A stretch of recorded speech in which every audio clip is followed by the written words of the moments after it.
Et salut tout le monde, on se retrouve aujourd'hui pour la vidéo du jour et aujourd'hui j'avais envie de vous emmener un peu chez moi, un peu dans ma région et donc j'avais envie de vous parler des frères Lumière et des frères Montgolfier. Comme d'habitude, avant de vraiment commencer cette vidéo et d'expliquer un peu plus ce sujet, vous pouvez vous abonner, laisser un pouce bleu et voilà, on se retrouve juste après le générique.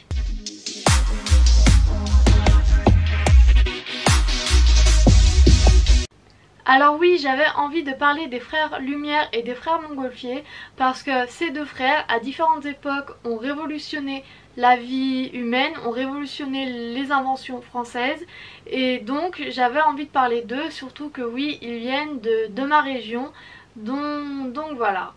Pour commencer, j'avais envie de parler des frères Lumière qui ont inventé le cinéma parce que oui, les frères Lumière, ils se sont établis, ils ont vécu à Lyon et donc les frères Lumière à Lyon ils sont super connus, on en entend parler depuis qu'on est tout petit. Moi personnellement depuis que je suis toute petite j'entends parler des frères Lumière, donc oui j'avais envie d'en faire une vidéo. Alors tout d'abord les frères Lumière, pour inventer le cinéma, pour inventer leur première caméra, ils se sont inspirés de Thomas Edison qui a construit le kinétoscope. Sauf qu'à ce moment-là, Thomas Edison, quand il invente le kinétoscope, c'est un usage individuel. On regarde dedans un peu comme des jumelles et on voit des images en mouvement. Mais oui, c'est un usage individuel, on ne peut pas regarder à plusieurs. Et c'est sur cela que vont travailler les frères Lumière. Ils vont travailler sur un objet du même style que le kinétoscope mais qui servirait pour plusieurs personnes, qui servirait de projection comme on connaît le cinéma maintenant, et donc ils vont partir de ces travaux là. Et c'est durant l'été 1894 qu'ils vont inventer leur première petite caméra qu'ils appellent alors cinématographe. Ils l'inventent à Lyon, dans leurs usines de Lyon. Et voilà, la première caméra a été inventée à l'été 1894. Et il faudra attendre le 28 décembre 1895 pour avoir les premières représentations publiques payantes. Et notamment lors d'une de ces représentations, on a diffusé quelque chose qui est extrêmement connu maintenant, qui s'appelle l'arrivée d'un train en gare de La Ciotat. Ce passage de film il est hyper connu, c'est celui qu'on voit à l'école, c'est celui qu'on voit vraiment tout le temps. Il est très connu et voilà, c'est un des premiers films diffusés au cinéma si on peut dire. Et oui, les frères Lumière ils viennent de Lyon et ils sont très connus dans la ville bien entendu et même dans le monde maintenant.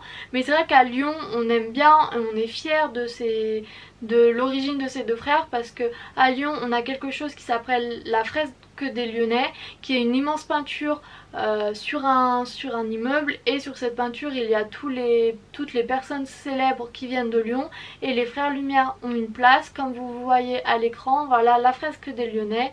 Et oui, les frères Lumière ont une place sur cette fresque parce que oui, Lyon est très fier d'avoir des représentants comme cela, et les frères Lumière ont fait partie des représentants de la région. Donc voilà, c'est vraiment des gens très importants dans la région. Et moi, comme je suis née, j'ai toujours vécu à Lyon bien entendu, pour moi j'entends parler depuis que je suis toute petite, donc voilà. Et maintenant on change d'époque puisque j'avais aussi envie de vous parler des frères Montgolfier qui certes eux ne viennent pas de Lyon mais qui viennent quand même de la région Rhône-Alpes. Donc oui, j'avais envie de vous parler des frères Montgolfier qui eux ont vécu au XVIIIe siècle, donc fin du XVIIIe siècle, et qui ont inventé la montgolfière comme leur nom l'indique. Et donc oui, ils ont inventé la montgolfière et j'ai quelques anecdotes plutôt rigolotes sur la montgolfière, donc voilà, on est parti maintenant pour une deuxième partie de vidéo sur les frères Montgolfier. Alors les frères Montgolfier ont inventé la montgolfière et le premier vol habité on va dire a eu lieu le 19 septembre 1783. On a fait voler une montgolfière avec un canard, un mouton et un coq. Le vol s'est hyper bien passé, les animaux sont revenus vivants, tout s'est très bien passé, l'expérience a été une réussite, sauf que le coq est revenu avec le bec cassé. Et L'histoire, je la trouve très drôle parce que d'après certaines sources, d'après certains témoins de l'époque, le coq est revenu avec le bec cassé, mais ce n'est pas à cause du vol. Ah non, pas du tout, le vol vraiment s'est super bien passé. Le coq est revenu avec le bec cassé parce que le mouton lui s'est assis sur lui lors de l'atterrissage. Vraiment, le vol s'est hyper bien passé. Le mouton a juste décidé de s'asseoir sur le coq lors de l'atterrissage. Et cette anecdote, je la trouve vraiment très drôle parce que oui, tout s'est bien passé, excepté ce petit incident à la fin du vol. Et ensuite, suite à cette expérience réussie, on a voulu essayer un vol avec des humains parce que le but de la montgolfière c'était de transporter des humains. Et donc il y a eu un deuxième vol habité cette fois-ci le 19 octobre 1783 et cette fois-ci on a fait voler des humains. C'est ce qu'on a appelé un vol captif parce que oui, en soi la montgolfière était en l'air mais elle était raccrochée au sol par une corde. Et là aussi tout s'est bien passé, tout le monde était content et ça s'est bien passé et voilà une autre expérience encore de réussie. Et par rapport à ce vol là, oui bien entendu pour faire voler la montgolfière on était encore sous monarchie donc il fallait l'accord du roi et à ce moment là le roi voulait envoyer des condamnés à mort dans la montgolfière pour que si ça se passe mal on n'envoie pas des hommes utiles à la nation, utiles à la société aller mourir en montgolfière. Le roi voulait envoyer des condamnés à mort mais au final il s'est laissé fléchir et on a envoyé des marquis et des hommes d'importance quand même faire ce premier vol humain en montgolfière.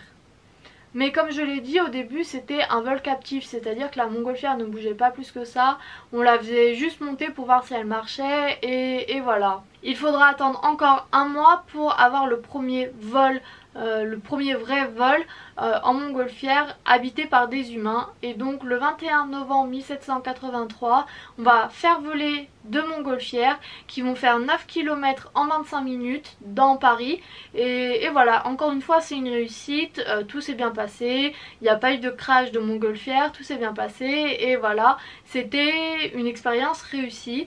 Et voilà, tout allait très bien, la montgolfière est née, la montgolfière a marché et elle a fait la fortune des frères montgolfiers puisque suite à cela, les frères montgolfiers ont été reconnus membres correspondants de l'Académie des sciences, leur père a reçu des titres de noblesse et eux-mêmes sont devenus chevaliers et leur devise de chevalier c'était « Nous irons ainsi jusqu'aux étoiles ». Donc voilà pour l'histoire des frères montgolfiers, j'ai vraiment résumé beaucoup mais je voulais surtout parler de la montgolfière et les termes techniques de création de la montgolfière je les ai pas compris, clairement je suis nulle à ça donc je voulais vraiment parler de cela parce que oui, les frères montgolfiers comme les frères Lumière, quand on est né à Lyon, quand on a vécu à Lyon, c'est vraiment des gens dont on nous parle depuis qu'on est tout petit. Moi personnellement les frères montgolfiers et les frères Lumière c'est des gens que je connais depuis que je suis toute petite, on m'a très vite raconté leur histoire donc voilà j'avais envie de vous faire découvrir ce côté de ma région, de ma ville et voilà. D'autant plus que pour le cas des frères Lumière, pour les premiers vols en montgolfière, un des frères était à Paris et l'autre était à Lyon et de son côté à Lyon il a fait ses expériences aussi et il a fait voler des montgolfières donc oui on peut dire que les premières montgolfières ont aussi été envoyées à Lyon vu que c'était pas les toutes premières mais ça faisait partie des premières montgolfières donc voilà. Je vous ai donc amené un peu dans ma région, dans ma ville et voilà. J'espère que cela vous aura plu, j'espère que cette vidéo vous aura plu. Et quant à moi, je vous dis à demain pour une nouvelle vidéo et salut!